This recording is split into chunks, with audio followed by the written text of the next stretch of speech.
ಜನರು ಎಷ್ಟು ಮಟ್ಟಕ್ಕೆ ಬುದ್ಧಿವಂತರಾಗಿದ್ದಾರೆ.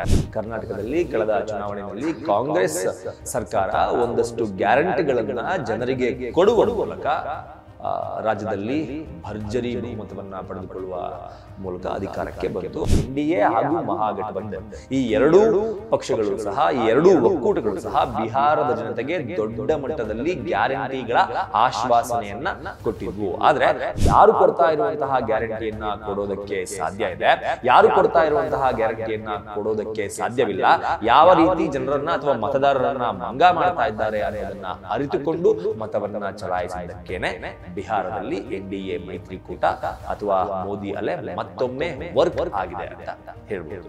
ಬಿಜೆಪಿ ಹಾಗೂ ಜೆಡಿಎಸ್ ಈ ಮೈತ್ರಿಕೂಟ ಏನು ಮಾಡ್ಕೊಂಡಿತ್ತು, ಎನ್ಡಿಎ ಮೈತ್ರಿಕೂಟ, ಈ ಮೈತ್ರಿಕೂಟದ ಮೊದಲ ಕೈ ಹಿಡಿದಿದ್ದು 10,000 ರೂಪಾಯಿ ದುಡ್ಡು. ಇದರ ಜೊತೆಗೆ ಬಿಹಾರದಲ್ಲಿ ಈ ಟೈಮ್ ಅಂದ್ರೆ ಈ ಸಲ ಎಲೆಕ್ಷನ್ ನಲ್ಲಿ 14 ಲಕ್ಷಕ್ಕೂ ಹೆಚ್ಚಿನ ಯುವ ಮತದಾರರು ಮತವನ್ನ ಚಲಾಯಿಸಿದ್ರು.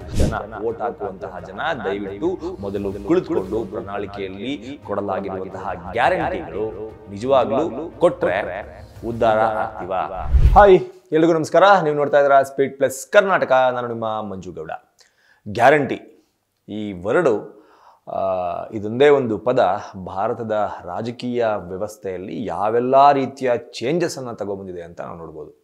ಈ ರೀತಿ ಗ್ಯಾರಂಟಿಗಳನ್ನ ಮೊದಲು ಆರಂಭ ಮಾಡಿದ್ದು ದೆಹಲಿಯ ಮುಖ್ಯಮಂತ್ರಿ ಆಗಿದ್ದಂತಹ, ಅಂದ್ರೆ ಇವತ್ತಿಗೆ ಮಾಜಿ ಮುಖ್ಯಮಂತ್ರಿ ಆಗಿರುವಂತಹ ಅರವಿಂದ್ ಕೇಜ್ರಿವಾಲ್ ಅವರ AAP ಅಂದ್ರೆ ಆಮ್ ಆದ್ಮಿ ಪಕ್ಷ.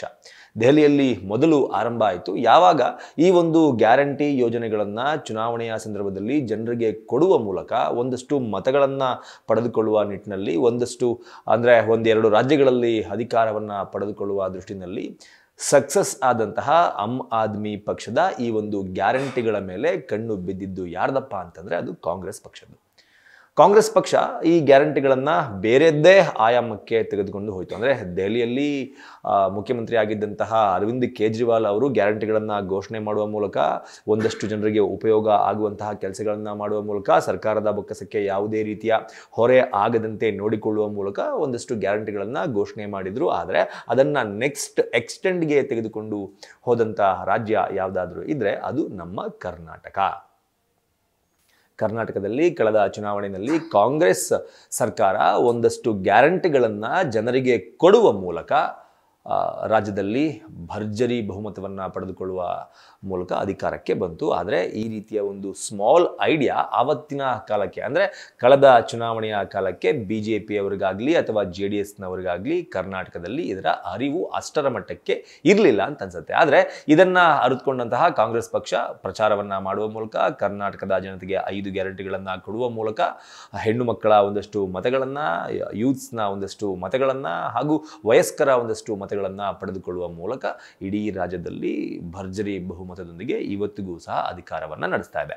ಯಾವಾಗ ಕರ್ನಾಟಕದಂತಹ ರಾಜ್ಯದಲ್ಲಿ ಕಾಂಗ್ರೆಸ್ಗೆ ಇಷ್ಟು ದೊಡ್ಡ ಮಟ್ಟದಲ್ಲಿ BJP ಹಾಗೂ JDS ಎರಡೂ ಪಕ್ಷಗಳ ಪೈಪೋಟಿ ಇದ್ರೂ ಕೂಡ ಗ್ಯಾರಂಟಿಗಳನ್ನ ಘೋಷಣೆ ಮಾಡುವ ಮೂಲಕ ಅಧಿಕಾರಕ್ಕೆ ಏನು ಬಂದ್ರು, ಇಡೀ ದೇಶದಲ್ಲಿ ಎಲ್ಲರ ಕಣ್ಣು ಸಹ ಕರ್ನಾಟಕ ರಾಜ್ಯ ಕೊಟ್ಟಂತಹ ಒಂದಷ್ಟು ಗ್ಯಾರಂಟಿಗಳ ಮೇಲೆ ನೆಟ್ಟಿತ್ತು. ಅದರ ಸಲುವಾಗಿ ಅದಾದ ನಂತರ, ಅಂದ್ರೆ ಕರ್ನಾಟಕದ ಎಲೆಕ್ಷನ್ ಆದ ನಂತರ ಪಕ್ಕದ ತೆಲಂಗಾಣದಲ್ಲೂ ಕೂಡ ಎಲೆಕ್ಷನ್ ಆಯಿತು. ಅಲ್ಲೂ ಕೂಡ ಕಾಂಗ್ರೆಸ್ ಗ್ಯಾರಂಟಿಗಳನ್ನ ಕೊಡುವ ಮೂಲಕ ಅಧಿಕಾರಕ್ಕೆ ಬಂತು. ಅದಾದ ನಂತರ ಮಹಾರಾಷ್ಟ್ರದಲ್ಲೂ ಸಹ ಇದೇ ರೀತಿಯ ಗ್ಯಾರಂಟಿಗಳನ್ನ ಕೊಡೋದಕ್ಕೆ ಸ್ಟಾರ್ಟ್ ಮಾಡಿದ್ರು. ಅಂದ್ರೆ ಕಾಂಗ್ರೆಸ್ ಸ್ಟಾರ್ಟ್ ಮಾಡಿದಂತಹ ಈ ರೀತಿಯ ಭರಪೂರ ಗ್ಯಾರಂಟಿಗಳನ್ನ ಹೋಗ್ತಾ ಹೋಗ್ತಾ, ಅಂದ್ರೆ 2 ಸ್ಟೇಟ್ಗಳನ್ನ ಕಳೆದುಕೊಂಡ ನಂತರ, ಅಂದ್ರೆ ಒಂದು ಕರ್ನಾಟಕ, ಇನ್ನೊಂದು ತೆಲಂಗಾಣ, ಈ 2 ಸ್ಟೇಟ್ಗಳನ್ನ ಕಳೆದುಕೊಂಡ ನಂತರ BJP ಕೂಡ ಅದಕ್ಕೆ ಸೇಮ್ ಕಾಂಗ್ರೆಸ್ ಯಾವ ರೀತಿ ಸ್ಟ್ರಾಟಜಿಯನ್ನ ಮಾಡ್ಕೊಂಡು ಬರ್ತಾ ಇತ್ತು ಅದೇ ರೀತಿಯ ಸ್ಟ್ರಾಟಜಿಯನ್ನ ಮಾಡ್ಕೊಂಡು ಬಂದು BJP ಸಹ ಸಾಕಷ್ಟು ಗ್ಯಾರಂಟಿಗಳನ್ನ ಕೊಡೋದಕ್ಕೆ ಆರಂಭ ಮಾಡಿತ್ತು. ಸೊ ಈ ರೀತಿಯ ಗ್ಯಾರಂಟಿಗಳು ನಿನ್ನೆ ನಡೆದಂತಹ ಬಿಹಾರದ ಒಂದು ರಿಸಲ್ಟ್ ನೋಡಿರ್ತೀರಾ. ಈ ರಿಸಲ್ಟ್ ಮೇಲೆ ಯಾವ ರೀತಿಯ ಪರಿಣಾಮವನ್ನ ಬೀರಿದೆ ಅನ್ನೋದನ್ನ ನೀವು ನೋಡಿದಿರಾ. ಆದರೆ ಇಲ್ಲಿ ನಾವು ಗಮನಿಸಬೇಕಾದಂತಹ ಅಂಶ ಏನಪ್ಪಾ ಅಂತಂದ್ರೆ, ಜನರು ಎಷ್ಟು ಮಟ್ಟಕ್ಕೆ ಬುದ್ಧಿವಂತರಾಗಿದ್ದಾರೆ. ಅಂದ್ರೆ ಆರಂಭದ ದಿನಗಳಲ್ಲಿ ಗ್ಯಾರಂಟಿಯನ್ನ ಕೊಡ್ತೀನಿ ಅಂತಂದಾಗ ಬಸ್ ಫ್ರೀ, ಕರೆಂಟ್ ಫ್ರೀ, ಕೆಲಸ ಇಲ್ಲದವರಿಗೆ ಪ್ರತಿ ತಿಂಗಳು ಒಂದಷ್ಟು ದುಡ್ಡು ಈ ರೀತಿ ಫ್ರೀ ಕೊಡ್ತಾ ಇದೀವಿ ಅಂತಂದಾಗ ಜನ ಆರಂಭದಲ್ಲಿ ಅದನ್ನ ನಂಬಿದ್ರು. ಆದರೆ ಕರ್ನಾಟಕ ರಾಜ್ಯದಲ್ಲಿ ಆದಂತಹ ಒಂದಷ್ಟು ಎಡವಟ್ಟುಗಳನ್ನ ಇಡೀ ದೇಶದಾದ್ಯಂತ ಸಾಕಷ್ಟು ಜನ ನೋಡಿದ್ದಾರೆ ಹಾಗೂ ರಾಜಕೀಯ ನಾಯಕರು ಅರ್ಥಕೊಂಡಿದ್ದಾರೆ. ಈ ಗ್ಯಾರಂಟಿಗಳ ಸಲುವಾಗಿ ಜನರಿಗೆ ಒಂದಷ್ಟು ಅರಿವನ್ನ ಮೂಡಿಸುವಂತಹ ಕೆಲಸವನ್ನ ಸಹ ಮಾಡ್ತಾ ಇದ್ದಾರೆ. ಈ ಎಲ್ಲದರ ಪರಿಣಾಮವಾಗಿ ನಿನ್ನೆ ಬಿಹಾರದಲ್ಲಿ ಬಂದಂತಹ ಒಂದು ರಿಸಲ್ಟ್ ಇದೆ ಅಂತಂದ್ರೂ ಕೂಡ ತಪ್ಪಾಗಲ್ಲ. ಯಾಕಪ್ಪ ಅಂತಂದ್ರೆ ಅಲ್ಲಿ NDA ಹಾಗೂ ಮಹಾಗಠಬಂಧನ್ ಈ ಎರಡೂ ಪಕ್ಷಗಳು ಸಹ ಈ ಎರಡೂ ಒಕ್ಕೂಟಗಳು ಸಹ ಬಿಹಾರದ ಜನತೆಗೆ ದೊಡ್ಡ ಮಟ್ಟದಲ್ಲಿ ಗ್ಯಾರಂಟಿಗಳ ಆಶ್ವಾಸನೆಯನ್ನ ಕೊಟ್ಟಿದ್ವು. ಆದರೆ ಮಹಾಗಠಬಂಧನ್ ಕೊಟ್ಟಂತಹ ಗ್ಯಾರಂಟಿ ಆಶ್ವಾಸನೆಗೂ ಹಾಗೂ NDA ಕೊಟ್ಟಂತಹ ಗ್ಯಾರಂಟಿ ಆಶ್ವಾಸನೆಗೂ ಅಜಗಜಾಂತರ ವ್ಯತ್ಯಾಸ ಇತ್ತು. ಆದರೆ ಜನ ಇದನ್ನ ಅರ್ಥ ಮಾಡಿಕೊಳ್ಳುವಲ್ಲಿ, ಅಂದ್ರೆ ಯಾರು ಕೊಡ್ತಾ ಇರುವಂತಹ ಗ್ಯಾರಂಟಿಯನ್ನ ಕೊಡೋದಕ್ಕೆ ಸಾಧ್ಯ ಇದೆ, ಯಾರು ಕೊಡ್ತಾ ಇರುವಂತಹ ಗ್ಯಾರಂಟಿಯನ್ನ ಕೊಡೋದಕ್ಕೆ ಸಾಧ್ಯವಿಲ್ಲ, ಯಾವ ರೀತಿ ಜನರನ್ನ ಅಥವಾ ಮತದಾರರನ್ನ ಮಂಗ ಮಾಡ್ತಾ ಇದ್ದಾರೆ ಅನ್ನೋದನ್ನ ಅರಿತುಕೊಂಡು ಮತವನ್ನ ಚಲಾಯಿಸಿದ್ದಕ್ಕೇನೆ ಬಿಹಾರದಲ್ಲಿ NDA ಮೈತ್ರಿಕೂಟ ಅಥವಾ ಮೋದಿ ಅಲೆ ಮತ್ತೊಮ್ಮೆ ವರ್ಕ್ ಆಗಿದೆ ಅಂತ ಹೇಳ್ಬೋದು. NDA ಮೈತ್ರಿಕೂಟ ಬಿಹಾರದಲ್ಲಿ ಮಿಕ್ಕ ಎಲ್ಲಾ ಪಕ್ಷಗಳನ್ನ ಧೂಳಿಪಟ ಮಾಡಿ ಅಧಿಕಾರಕ್ಕೆ ಬರೋದಕ್ಕೆ ಸಾಕಷ್ಟು ಕಾರಣಗಳಿದೆ. ಅದರಲ್ಲಿ ಮೊದಲನೆಯದು 10,000 ಅಂದ್ರೆ ಬಿಜೆಪಿ ಹಾಗೂ JDU ಈ ಮೈತ್ರಿಕೂಟ ಏನು ಮಾಡ್ಕೊಂಡಿತ್ತು NDA ಮೈತ್ರಿಕೂಟ, ಈ ಮೈತ್ರಿಕೂಟದ ಮೊದಲ ಕೈ ಹಿಡಿದಿದ್ದು 10,000 ರೂಪಾಯಿ ದುಡ್ಡು. ಹೌದು, ಬಿಹಾರದಲ್ಲಿ ಒಂದು ಸಮೀಕ್ಷೆಯ ಪ್ರಕಾರ ಮಧ್ಯಮ ವರ್ಗ ಹಾಗೂ ಬಡ ಕುಟುಂಬದಲ್ಲಿ ಇರುವಂತಹ ಹೆಣ್ಣು ಮಕ್ಕಳು ಪ್ರತಿ ತಿಂಗಳು ಮನೆಯ ಖರ್ಚಿಗೆ ವ್ಯಯಿಸುವಂಥದ್ದು 6,000 ರೂಪಾಯಿ ಅಂತ ಬಿಹಾರ ಸರ್ಕಾರಕ್ಕೆ ಗೊತ್ತಿತ್ತು. ಸೊ ಹಾಗಾಗಿ ಪ್ರತಿ ಮಹಿಳೆಗೂ ಅಂದ್ರೆ ಮನೆಯ ಒಡತಿಗೆ ಇಲ್ಲೇನು 2,000 ರೂಪಾಯಿ ಕೊಡ್ತಾ ಇದಾರಲ್ಲ, ಆ 2,000 ರೂಪಾಯಿ ಬಿಹಾರದಲ್ಲಿ 10,000 ರೂಪಾಯಿ ಪ್ರತಿ ತಿಂಗಳಿಗೆ ಕೊಡ್ತೀವಿ ಅಂತ ಘೋಷಣೆ ಮಾಡಿದ್ರು. ಅದರ ಜೊತೆಗೆ ಅಂದ್ರೆ ಪ್ರತಿ ತಿಂಗಳು ಮನೆ ನಡೆಸೋದಕ್ಕೆ 6,000 ಸಾಕು, ಆದ್ರೂ ಕೂಡ ಸರ್ಕಾರ 10,000 ಕೊಡುತ್ತೆ ಅಂತಂದ್ರೆ ಯಾವ ಮಹಿಳೆ ತಾನೇ ಅಂತಹ ಪಕ್ಷಕ್ಕೆ ಓಟ್ ಹಾಕಲ್ಲ? ಬಿಹಾರದ ಮಹಿಳೆಯರು ಸಹ ಅದನ್ನೇ ಮಾಡಿದ್ದು. ಅದಕ್ಕೆ ನಿನ್ನೆ ಬಿಹಾರದ ಎಲೆಕ್ಷನ್ ನಲ್ಲಿ ಮಹಿಳೆಯರ ಮತದಾನದ ಪ್ರಮಾಣ 71%ಗೂ ಹೆಚ್ಚಾಗಿ ಇತ್ತು. ಹೀಗೆ ಚುನಾವಣೆಯಲ್ಲಿ ಪ್ರಣಾಳಿಕೆಯಲ್ಲಿ ಘೋಷಣೆ ಮಾಡಿದ್ರು. ಘೋಷಣೆ ಮಾಡುವುದರ ಜೊತೆಗೆ 10,000 ರೂಪಾಯಿ ದುಡ್ಡನ್ನ ಎಲೆಕ್ಷನ್ ಬರೋದಕ್ಕಿಂತ ಮುಂಚೆನೆ 1,25,00,000 ಜನ ಮಹಿಳೆಯರ ಅಕೌಂಟ್ಗೆ ಹಾಕಿದ್ದು ಎಲೆಕ್ಷನ್ ನಲ್ಲಿ ನೆಕ್ಸ್ಟ್ ಲೆವೆಲ್ಗೆ ವರ್ಕ್ ಆಗಿದೆ. ಇದರ ಜೊತೆಗೆ ನಿತೀಶ್ ಕುಮಾರ್ ಅವರ ಸರ್ಕಾರ 9 ವರ್ಷಗಳ ಹಿಂದೆ ಬಿಹಾರದಲ್ಲಿ ಮದ್ಯವನ್ನ ಬ್ಯಾನ್ ಮಾಡಿದ್ರು, ಅಂದ್ರೆ ಲಿಕ್ಕರ್ ಅನ್ನ ಬ್ಯಾನ್ ಮಾಡಿದ್ರು. ಆಗಿನಿಂದ ಕೂಡ ಈಗಿನವರೆಗೂ ಹೆಣ್ಣು ಮಕ್ಕಳು ನಿತೀಶ್ ಕುಮಾರ್ ಅವರಿಗೆ ವೋಟ್ ಹಾಕೋದನ್ನ ಅಂದ್ರೆ ಕಳೆದ 9 ವರ್ಷಗಳಿಂದ ಕೂಡ ಇದನ್ನ ಫಾಲೋ ಮಾಡ್ಕೊಂಡು ಬಂದಿದ್ದಾರೆ. ಅದು ಈ ಎಲೆಕ್ಷನ್ ನಲ್ಲಿ ಕೂಡ ಫಾಲೋ ಆಯಿತು. ಯಾಕಪ್ಪ ಅಂತಂದ್ರೆ ಮದ್ಯ ಕ್ಲೋಸ್ ಆಗಿರೋದ್ರಿಂದ, ಅಂದ್ರೆ ಮದ್ಯಪಾನ ಬಿಹಾರದಲ್ಲಿ ಇಲ್ಲದೆ ಇರುವುದರಿಂದ ಗಂಡಸರು ಅದರ ಮೇಲೆ ವ್ಯಯಿಸುವಂತಹ ಹಣ ಉಳಿತಾಯ ಆಗ್ತಾ ಇದೆ. ಮನೆಗೆ ಬಂದು ಹೆಣ್ಣು ಮಕ್ಕಳಿಗೆ ಅಥವಾ ಮಕ್ಕಳಿಗೆ ಮನೆಯವರಿಗೆ ಟಾರ್ಚರ್ ಕೊಡೋದು, ಒಡೆಯೋದು, ಬಡಿಯೋದು, ಕೊಲೆ ಮಾಡೋದು ಕೇಸಸ್ಗಳು, ಈ ರೀತಿಯ ಕೇಸಸ್ಗಳು ಕಡಿಮೆ ಆಗಿದೆ.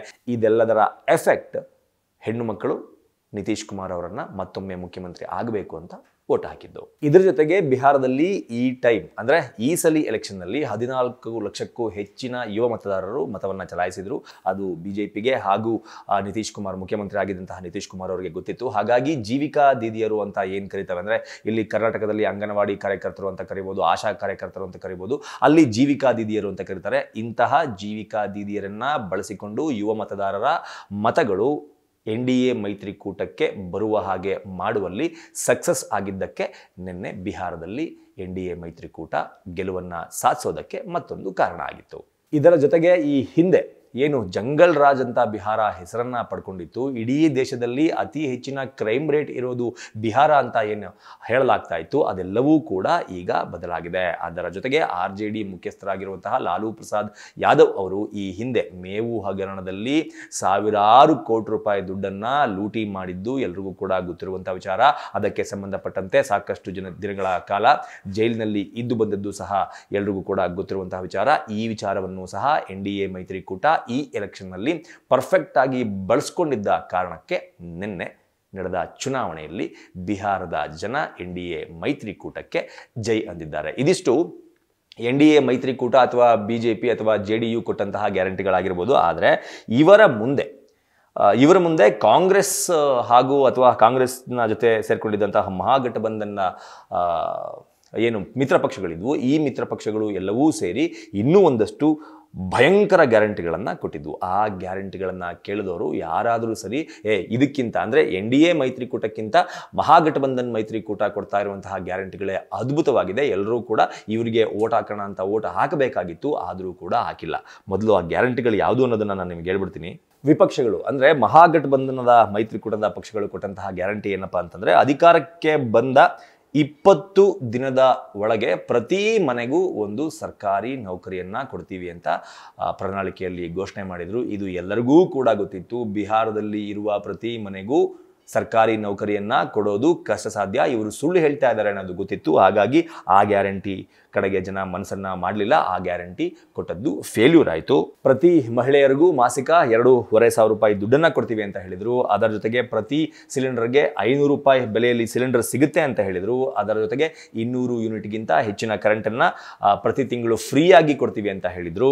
ಜೀವಿಕಾ ದೀದಿಯರು ಅಂತ ನಾನು ಏನು ಹೇಳಿದೆ, ಇವರ ವೇತನವನ್ನು 30,000ಕ್ಕಿಂತ ಹೆಚ್ಚಿಗೆ ಮಾಡೋದಾಗಿ ಗ್ಯಾರಂಟಿನಲ್ಲಿ ಹೇಳ್ಕೊಂಡಿದ್ರು. ಅಂಗವಿಕಲರಿಗೆ 3,000 ಮಾಸಿಕ ಪಿಂಚಣಿ ಹಾಗೂ 25 ಲಕ್ಷದವರೆಗೆ ಅವರಿಗೆ ಏನಾದರೂ ಹೆಲ್ತ್ ಕಂಡೀಷನ್ ಹದಗೆಟ್ರೆ ಕೊಡ್ತೀವಿ ಎನ್ನುವ ಒಂದಷ್ಟು ಗ್ಯಾರಂಟಿಗಳನ್ನು ಮಹಾಗಠಬಂಧನ ಅಂದರೆ ಕಾಂಗ್ರೆಸ್ನ ಮಿತ್ರ ಪಕ್ಷಗಳು ಘೋಷಣೆ ಮಾಡಿದ್ದು. ಆದರೆ ಇದೆಲ್ಲವೂ ಸಹ ಅಸಾಧ್ಯ ಅಂತ ಬಿಹಾರದ ಜಾಣ ಜನ ಯೋಚನೆ ಮಾಡಿದ್ದರಿಂದ NDA ಮೈತ್ರಿಕೂಟಕ್ಕೆ ಬಹಳ ದೊಡ್ಡ ಮಟ್ಟದ ಬಹುಮತವನ್ನು ನೀಡುವ ಮೂಲಕ ಮತ್ತೊಮ್ಮೆ ನಿತೀಶ್ ಕುಮಾರ್ ಅವರು CM ಆಗುವ ಹಾದಿಯನ್ನು ಸುಲಭ ಮಾಡಿ ಕೊಟ್ಟಿದ್ದಾರೆ. ಇಲ್ಲಿ ನಾವು ಯೋಚನೆ ಮಾಡಬೇಕಾಗಿರೋದೊಂದೇ, ಯಾವುದೇ ರಾಜಕೀಯ ಪಕ್ಷ ಆಗಲಿ, JDS ಆಗಲಿ, ಕಾಂಗ್ರೆಸ್ ಆಗಲಿ, BJP ಆಗಲಿ, ಯಾವುದೇ ರಾಜಕೀಯ ಪಕ್ಷ ಆದರೂ ಸಹ ಎಲೆಕ್ಷನ್ನ ಸಂದರ್ಭದಲ್ಲಿ ಪ್ರಣಾಳಿಕೆಯಲ್ಲಿ ಮುಂಚೆಯಿಂದ ಕೂಡ ಇದೆ. ಪ್ರಣಾಳಿಕೆಯಲ್ಲಿ ಸಾಕಷ್ಟು ಯೋಜನೆಗಳನ್ನು ನಾವು ಮಾಡ್ತೀವಿ, ನಾವು ಬಂದರೆ ಇದು ಮಾಡ್ತೀವಿ, ಅದು ಮಾಡ್ತೀವಿ ಅನ್ನೋದು.